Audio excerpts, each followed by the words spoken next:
Saya mohon juga Pak kepada KPI memperhatikan nasib pelaut. Makanya pelaut itu kita harapkan bahwa dia harus alih profesi ketika dia sudah tidak lagi dapat pekerjaan di kapal, dia harus punya wawasan-wawasan lain gitu. Dari Pak Denny Irfan, mohon disebutkan nama, instansi, dan pertanyaannya ditujukan ke siapa. Silakan Pak. Baik, terima kasih. Assalamualaikum warahmatullahi wabarakatuh. Salam sejahtera buat kita semua. Saya nama Denny Irfan, saya seorang pelaut.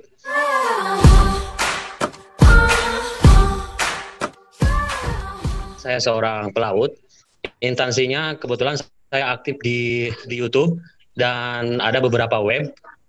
Teman-teman, bapak-bapak pelaut dan dinas di Debhub dan yang hadir di sini bisa dicek channel Daily Pelaut, dan saya sudah punya sekitar 90.000 subscriber. Oke, Mungkin pertanyaannya silakan. Ya, pertanyaannya saya pernah sekali bahkan mengadukan, saya menemukan di kapal ada sertifikat palsu kewarganegaranya asing. Kemudian setelah dilaporkan disuspend, tetapi beberapa minggu kemudian online lagi gitu. Tadi saya dengar sudah ada penangkapan. Kalau saya lihat riwayat dari tangganya, itu setelah penangkapan. Jadi kemungkinan masih banyak pelakunya gitu Pak. Dan ini mohon jadi concern kita bersama.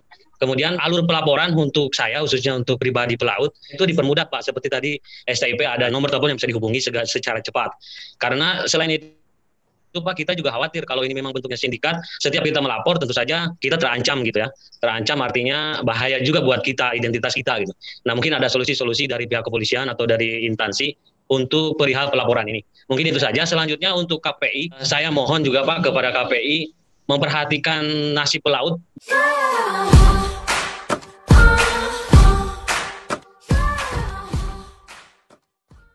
Ijazah pelaut palsu ini bukan dari sisi pelautnya gitu, tapi broker-broker yang tersebar itu hendaknya juga jadi concern KPI gitu. Jadi KPU juga harus punya kekuatan untuk membasmi broker sehingga kita pelaut juga tidak terperdaya Pak.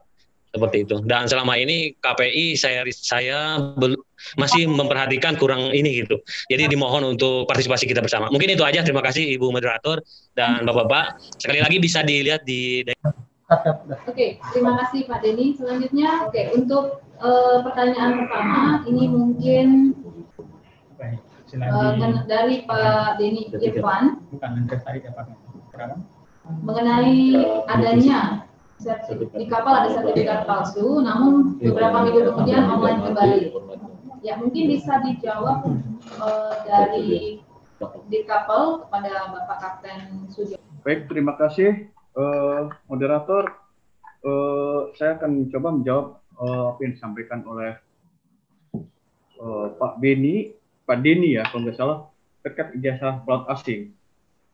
Jadi apabila ditemukan ada informasi mengenai ijazah pelaut asing, yang pertama adalah kita mensuspend daripada di sistem kami seperti itu.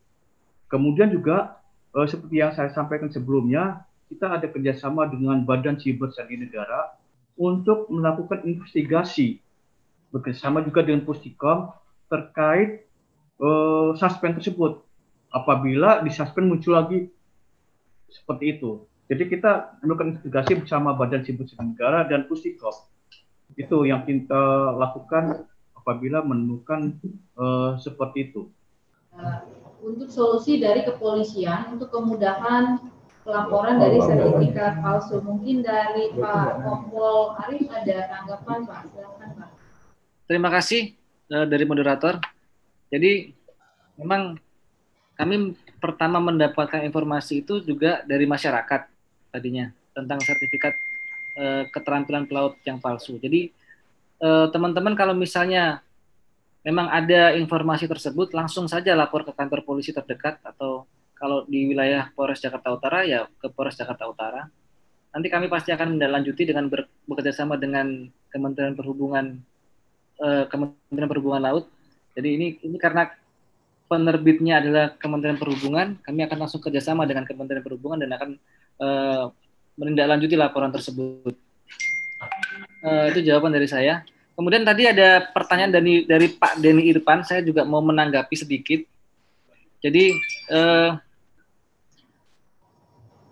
ada salah satu tersangka kami itu yang hackernya itu baru ditangkap di tanggal 12 Juni kemarin. Jadi dia ini memang bisa mengobok-obok websitenya Kementerian Perhubungan. Ketika disuspend, misalnya ada satu nomor sertifikat yang sudah ditemukan ini palsu, disuspend, dia bisa buka lagi, ya, dia bisa buka lagi. Jadi yang terjadi kemungkinan dia buka lagi itu suspendnya yang tadi ditanyakan Pak Denny sudah disuspend, ternyata dia buka lagi dan baru setelah pengembangan baru ketangkap di tanggal 12 Juni kemarin, ya, dan sudah kami proses dan sudah dilimpahkan ke kejaksaan. Dan dari informasi dari penyidik kami dan dari para tersangka kami, mereka menyatakan bahwa rata-rata dari 5.000-an lebih sertifikat pelaut palsu itu malah mereka yang lebih banyak sekarang berada di kapal daripada pelaut-pelaut yang memang memiliki sertifikat yang asli. Mereka menyampaikan seperti itu. Mungkin itu saja dari saya. Terima kasih banyak. Ya. Terima kasih. Selanjutnya ini mungkin ditujukan untuk Pak Dr. Matius mengenai saran atau cara bagaimana broker-broker yang tersebar itu bisa diperhatikan atau maksudnya dalam tanda kutip oleh KPI. Silakan Pak Matius.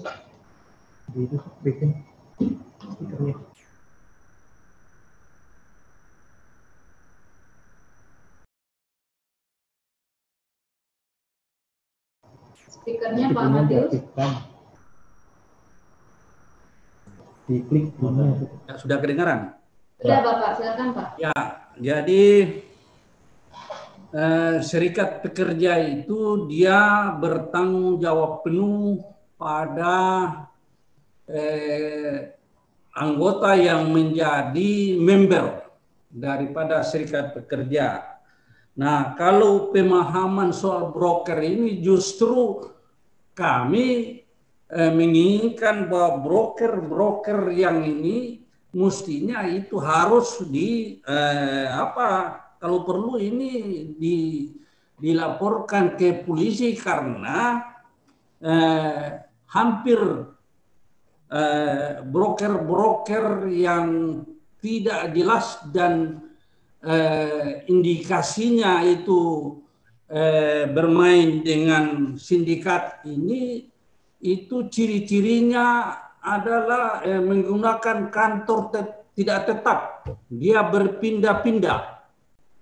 Nah, justru kami menginginkan dari Kesatuan Pelaut Indonesia, karena yang jadi korban broker itu justru pelaut.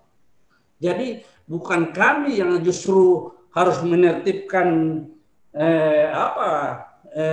broker. Jadi ini kadang-kadang keterbatasan kita, wawasan kita, persepsi kita tentang posisi masing-masing, justru ini mengacaukan persoalan-persoalan yang terjadi di lapangan. Sama misalnya pelaut. Kita berharap bahwa pelaut ini juga tidak mengejar keilmuan dalam arti posisi untuk jabatan, tetapi dia harus punya wawasan.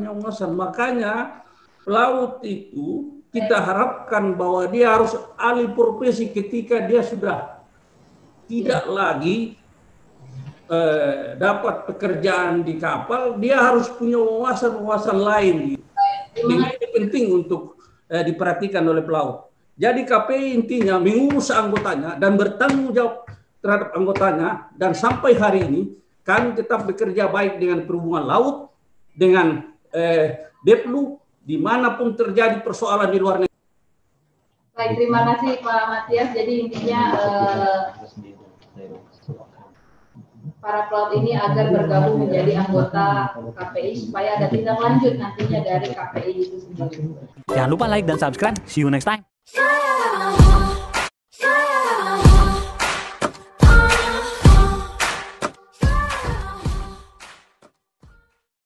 Tidak lupa kami ucapkan selamat Hari Pelaut Sedunia.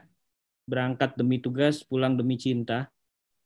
tapi cinta yang asli, bukan cinta palsu seperti sertifikat pelaut palsu. Jadi selamat Hari Pelaut. Terima kasih kepada para pelaut Indonesia yang sampai sekarang masih terus berkontribusi walaupun kondisi pandemi COVID saat ini